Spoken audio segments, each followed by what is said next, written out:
भारतीय जनता पक्षाने सत्ता पुन्हा मिळवण्यासाठी अतिशय खालची पातळी गाठल्याचं या ठिकाणी दिसतंय। सगळ्या टीव्ही चॅनल्सवरती बातम्या सुरू आहेत। विनोद तावडे यांना पैसे वाटताना नालासोपाऱ्यामध्ये लोकांनी पकडले, त्यांच्यावर कारवाईची मागणी होत आहे।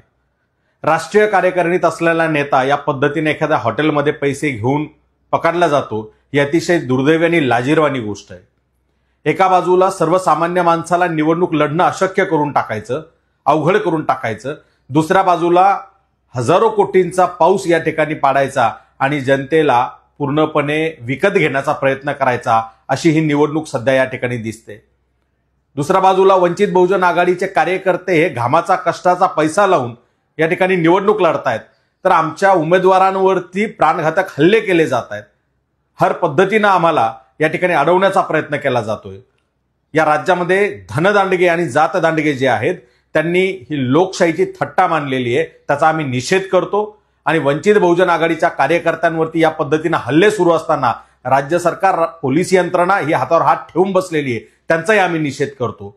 जनता या पैसे वाटणाऱ्यांना, या जनतेला विकत घेऊ पाहणाऱ्यांना योग्य पद्धतीने धडा शिकवेल 20 तारखेला, असा आशावाद आम्ही या ठिकाणी व्यक्त करतोय। आणि पुन्हा एकदा या पैसे वाटणाऱ्यांचा, या धनदांडग्यांचा जाहीर निषेध करतो।